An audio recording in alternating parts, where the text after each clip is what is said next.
Next, from the Farm Progress Show in Decatur, we talk with Congressman Rodney Davis about whether he thinks Congress will vote to fund a water resources bill that would rebuild Illinois' locks and dams. We also talk about the coming battle over raising the nation's debt ceiling and whether Republicans in the House should withhold funds to implement Obamacare. This runs about 13 minutes. Congressman Rodney Davis, thanks for joining us again on the Illinois Channel. We're here in Decatur at the Farm Progress Show, and I don't know for sure, is this part of your 13th district or is it just outside the borders? It is. Welcome to the 13th District of Illinois. Decatur and Macon County, the only county I have with a major metropolitan area in my district in its entirety. An area where I went to school at Millikan University and very close to my hometown of Taylorville. I was talking earlier to some of the national associations, the head of the Corn Growers Association and soybean. They're saying this kind of the Cadillac of the agricultural shows and bringing in people from around the country. So it's quite a plum for the 13th District for Decatur to be having this in and all the money and jobs. But in a larger context, you were saying so much of your district is agricultural. What are some of the major issues when you talk to those in the agricultural community and they ask for your help on something? What is it that they're asking for? Well, right now they want to see a farm bill. They want to see Congress actually pass some long-term certainty in our agricultural sector. Because you mentioned my district. My district is home to some of the priciest, most fertile farmland in the world. And we feed the world here out of the 13th District, and it's underappreciated. But it's just not about the family farmers who are crucial to our agricultural economy and its success. It's also the agribusiness sector. I mean, we're home in this district to agribusiness giants like ADM and Tate & Lyle and GSI, among others. But we also have so many different retail outlets that rely upon the agricultural sector to survive. And for those families to have jobs in this agricultural sector is essential to our economic success, not just here, but globally. You know, one of the issues is we've been following issues that other people are talking about today, and you mentioned the Farm Bill, but the other one is the water bill and the need to rebuild the lock and dams on the Mississippi. Have you had a chance to look at that issue, and if so, where do you fall on it? Well, absolutely. That's one of the reasons why I asked to be on the Transportation and Infrastructure Committee, because I knew we had a Water Resource and Development Act reauthorization coming up. It's the WRDA bill. It's a bill that I worked on with my previous job, and it's something I'm really excited to tackle next month, where I think we're going to have the markup process in the House and hopefully get a WRDA bill passed out of the House and get it passed into law before the end of the year. When you talk to your fellow members, either on the committee or on the floor, is there an understanding of the necessity to spend that dollars and how it actually would probably more make money for the company, or country I should say, rather than cost it? Well, I think so, and that's been part of the process. Early on, the first few months, Chairman Schuster and Subcommittee Chairman Gibbs have been educating the new members on the importance of WRDA and the importance of upgrading our locks and dams and ensuring that the navigation channel remains open. Many families here in central Illinois don't realize how imperative it is to have the navigation channel open to get our crops out into the river, out into the open ocean and overseas so that our farm families survive. But what they also don't understand is most of the tonnage, besides grains, is on the Mississippi River is coal. And coal mining jobs in Macoupin and Montgomery counties rely upon getting that coal out from underground, out into the river, into the ocean, over to Asia to sell it. That's what employs our coal mining families right here in central Illinois. You know, too, people were mentioning that it's not just an agricultural issue, that something like 80% of all the jet fuel that's used at O'Hare comes up the Mississippi. And people at ADM were just mentioning to me that it's cheaper to grow soybeans in Brazil. The land is cheaper, the labor is cheaper, but the one thing the United States has an edge on is transportation. You are on the U.S. Transportation Committee.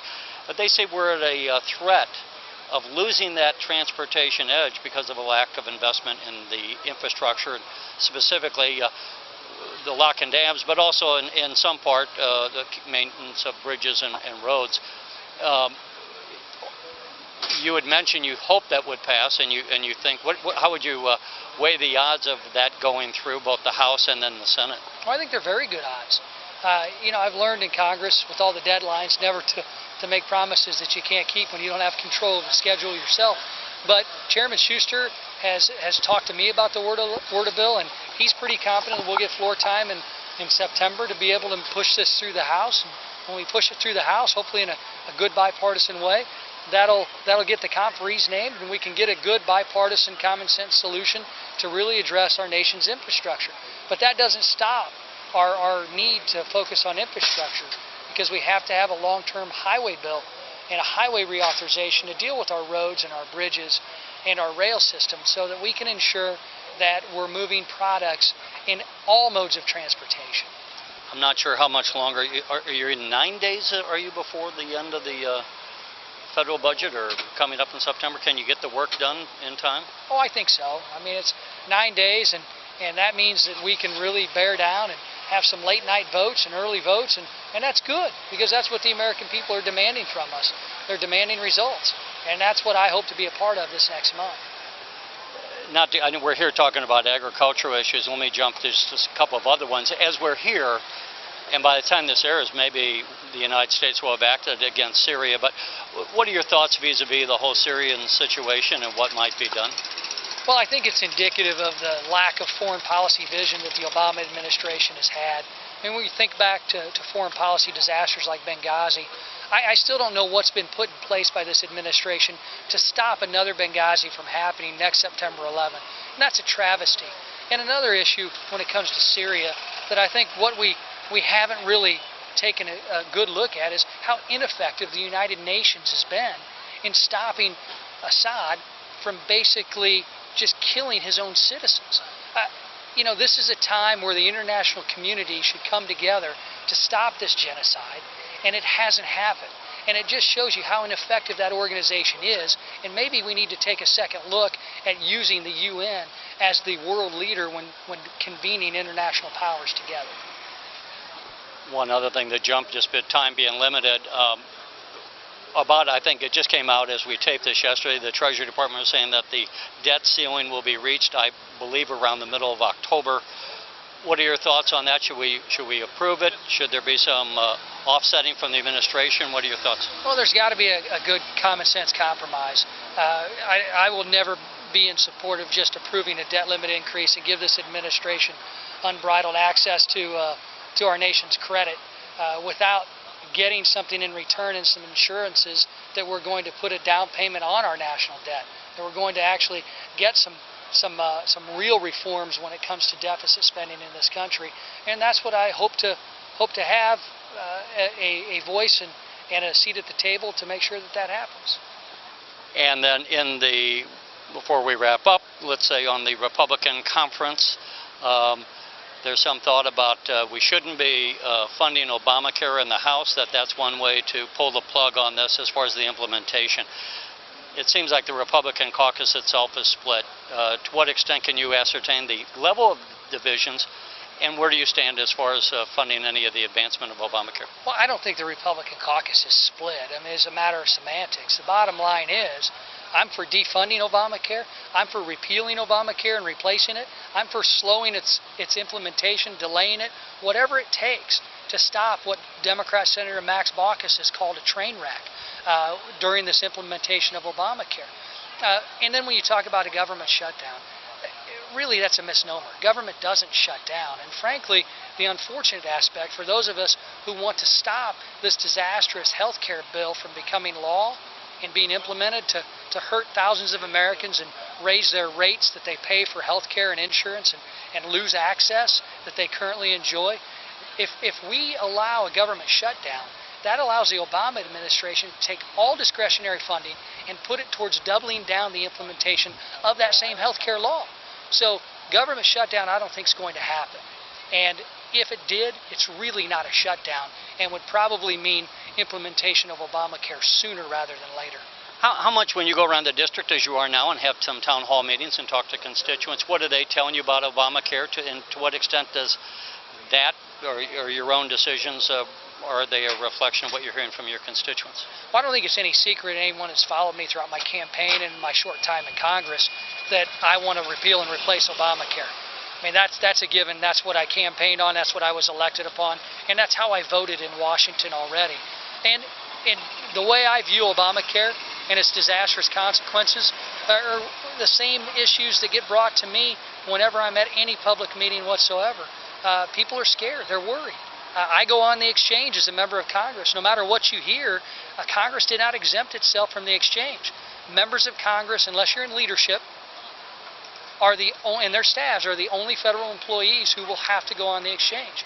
I would like to see the White House and its staff have to go on the exchange. Leadership in Congress have to go on the exchange. And put employees in the IRS and HHS who are in charge of implementing this disastrous law on the exchange, so they feel the pain that we're feeling. My wife's a 14-year colon cancer survivor. I'm concerned, just like many families are, about whether or not she's going to be able to see the same doctors that she's been used to seeing for the last 14 years. We shouldn't have to have families making decisions based upon government policy in Washington. We should have families and doctors making decisions on the future of the health care of this country. And I know time's short and you got to get going, but before we leave you, you've been a new congressman really now for what, about 9 months or something like that? A little over 7. How has it been? And speaking of family, how's it been with the family? And you got young kids at home. Is it? You've been a staffer for the Congress for a long time, so that's not new. How is it different to be an actual member of Congress? Well, a lot of times, I was home every night because my time was spent here in the district. So getting used to not being there every single morning when you're out in Washington means that you spend a little more time on the phone and on FaceTime. But it's something my kids are getting used to, my family's getting used to, and it's a great honor to serve this great district, follow in the footsteps of Abraham Lincoln in this congressional district. Shoes I'll never be able to fill, and no one in Congress will. But it's just humbling to know that a small town kid from Taylorville, Illinois, gets the opportunity to walk the halls of Congress that our forefathers never imagined would turn into the great country that we now call the United States of America. And you managed to balance family time. You said after this interview you're going to go and coach your son's football team, huh? Yeah. If I don't keep getting more questions from you, Terry, I'm going to get out of here and I'm going to actually go home to Taylorville and get a chance to coach my kids' football team at practice tonight. And the JFL 7th grade Tornadoes are 2-0 right now. Hopefully we'll continue the rest of the year undefeated too. And great group of kids that I've had since kindergarten, and just seeing them grow into great young men has been really a great experience for me as a dad and as a coach. Well, I don't want to be blamed for you not going 3-0, so I'll let you go. And Congressman Rodney Davis, thanks for joining us. Now you've given us our excuse if it happens, Terry. Hey, thank you. Thanks a lot. Take care. You too, buddy. See you, man. You're watching the Illinois Channel, an independent nonprofit corporation formed to provide gavel-to-gavel coverage of Illinois state government and other public affairs events taking place across Illinois.